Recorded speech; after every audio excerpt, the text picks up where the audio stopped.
নমস্কার বন্ধুরা, প্রাণ গার্ডেনিং চ্যানেলের আরেকটা ভিডিওতে সবাইকে স্বাগত জানাই।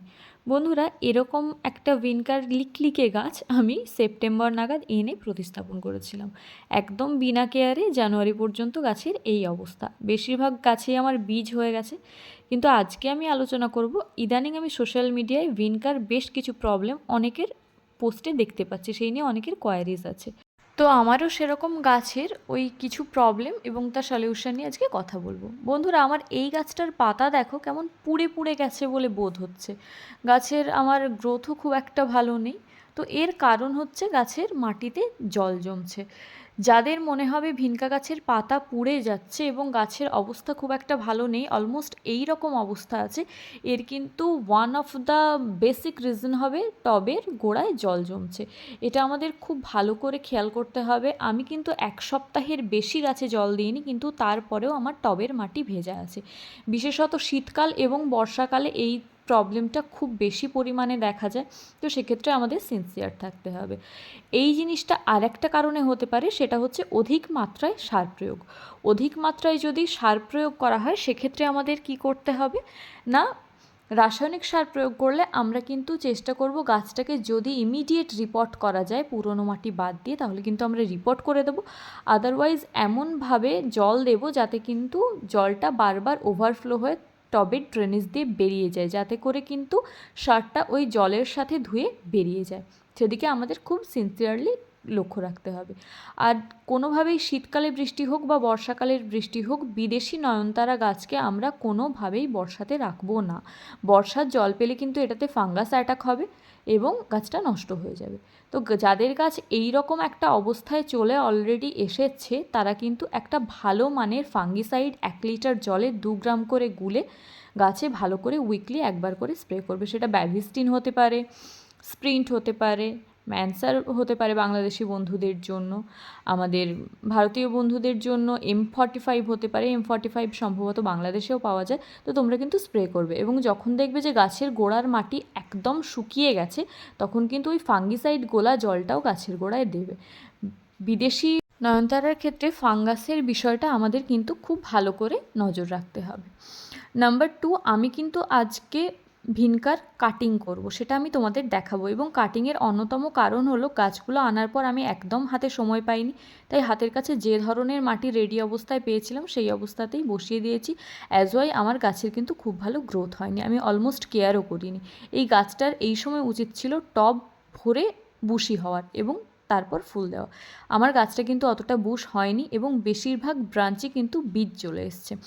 আমি এখন চাচ্ছি যে গাছটা আমাকে আরও বেশি দিন ফুল দিক এবং গাছের যদি মেয়াদ বাড়াতে হয়, অর্থাৎ জীবনকাল বাড়াতে হয়, সেক্ষেত্রে কিন্তু আমাদের বীজ নিলে চলবে না। তো সেক্ষেত্রে আমরা কি ব্যবস্থাপনা গ্রহণ করব এবং কিভাবে প্রুনিং পিঞ্চিং করব, আমি সেইটা নিয়ে তোমাদের সাথে আজকে আলোচনা করব। বন্ধুরা, যেহেতু আমি এটা পিঞ্চিং করব, তাই আমি কিন্তু এর একদিন আগে এটাতে খাবার দিয়েছিলাম। আমি একটু রাসায়নিক খাবার দিয়েছি এবং সেটা হচ্ছে NPK 19-19-19। এটা যেহেতু আমার 10 ইঞ্চির টব, আমি তাতে আইসক্রিম খাওয়ার যে ছোটো চামচ, তার 1 চামচ করে NPK দিয়েছি। তো তোমরা যদি লিকুইড দিতে চাও, তাহলে 1 লিটার জলে 1 গ্রাম করে গুলে 2বার মতো দিতে পারো, তারপর পিঞ্চিং করতে পারো। আদারওয়াইজ টবের ধার বরাবর ওই ছোটো আইসক্রিম চামচের 1 থেকে 2 চামচ ছড়িয়ে দিয়ে একটু জল ঢেলে দিলেও দিতে পারো।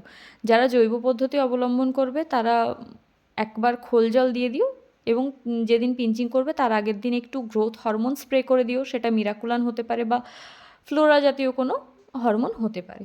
তো বন্ধুরা, আমরা দেখব এই যে পাতা এবং পাতার গোড়া থেকে যেখান থেকে বীজ বেরিয়েছে, তো প্রত্যেকটা পাতার গোড়া আমরা চেক করব।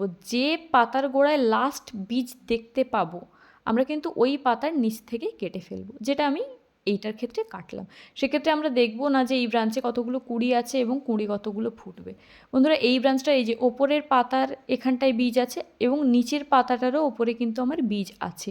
তো যেখানে আমি লাস্ট বীজ দেখব, সেই পাতার নিচ থেকে, অর্থাৎ সেই পাতার নিচে এবং পরের পাতার ওপরের জায়গা থেকে আমরা 45 ডিগ্রি অ্যাঙ্গেল করে কেটে দেব। 45 ডিগ্রি অ্যাঙ্গেল করে এই কারণেই কাটবো, যাতে শিশির বা বৃষ্টি পড়লে ওখানে যাতে ফাঙ্গাস অ্যাটাক না হয়, জল জমে যাতে পচন না ধরে, তার জন্য।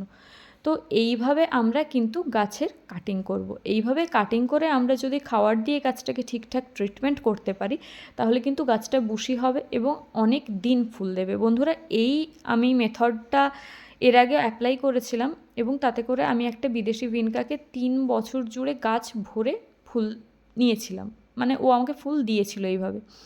ভিনকার কিভাবে প্রতিস্থাপন করতে হয় এবং তার টোটাল কেয়ার কিভাবে করতে হয় এই নিয়ে আমি একটা ভিডিও বানাবো, সেই সংক্রান্ত ভিডিও নিয়ে আমি আসছি তোমাদের সাথে। আজকে আমি তোমাদের এইভাবে পিঞ্চিং করে দেখাচ্ছি। আর ব্রাঞ্চ প্রুনিংয়ের সময় আমরা অবশ্যই লক্ষ্য রাখবো লাস্ট যেখানে বীজ বেরিয়েছে সেই জায়গাটা থেকে কেটে দেওয়ার। তার ওপরে আমার কতগুলো নিউ ব্রাঞ্চ বেরোচ্ছে সেটা একদমই আমরা দেখব না। আর এইভাবে প্রুনিংয়ের পর আমরা কিন্তু উইকলি একবার করে একটা ভালো মানের ফাঙ্গিসাইড স্প্রে করে দেবো। যেহেতু ভিনকাতে সেইভাবে রোগ পোকা লাগে না, তাই এই ক্ষেত্রে আমি কোনো রকম পেস্টিসাইডের কথা বলছি না। তাও তোমরা যখন বাগানে প্রত্যেকটা গাছে পেস্টিসাইড দেবে সেই সঙ্গে সেই রকম এক ধরনের পেস্টিসাইড স্প্রে করতে পারো, কোনো সমস্যা নেই। এরপর কিন্তু যেহেতু আমরা প্রুনিং করলাম, এরপর কিন্তু গাছের খাবারের প্রচুর পরিমাণে দরকার হবে। সেক্ষেত্রে সপ্তাহে 1 দিন করে 1 লিটার জলে 200 গ্রাম খোল 7 দিন ভিজিয়ে 7 দিন পর তার সাথে 10 লিটার জল অ্যাড করে তার থেকে 1 কাপ করে গাছের গোড়ায় দেবো। এবং তার সাথে যারা রাসায়নিক সার ব্যবহার করতে চাও, NPK 19-19-19 বা 20-20-20 1 গ্রাম 1 লিটার জলে গুলে গাছের গোড়ায় দিতে পারো, বা যাদের মাটি ভেজা থাকবে তারা ড্রাই দিতে পারো 3 থেকে 4 গ্রাম করে। তো এটা তোমরা রিপিট করে করে দিতে পারো। যারা টোটাল অর্গানিক প্রসিডিওর মেনটেন করবে তারা কিন্তু 1 চামচ সর্ষের গুঁড়ো খোলের সাথে 1 চামচ ডিমের খোসার গুঁড়ো এবং তার সাথে 1.5 থেকে 2 চামচ কলার খোসার গুঁড়ো টবের মাটির চারিদিকে দিয়ে ভালো করে ঘষে জল ঢেলে দেবে এবং 10 দিন ছাড়া পারলে একটা ভালো গ্রোথ হরমোন স্প্রে করো। তো বন্ধুরা, এইভাবে তোমরা ভিনকাগুলো মেনটেন করতে থাকো। যাদের পুরনো ভিনকা তারা কিন্তু বৃষ্টির জল একদম লাগতে দেবে না। এইভাবে মেনটেন করতে থাকো, তাতে দেখবে ভিনকাগুলো অনেক ভালো থাকবে এবং দীর্ঘদিন ধরে তোমাদের ফুলও দেবে। বন্ধুরা, আজকের ভিডিও এই পর্যন্ত।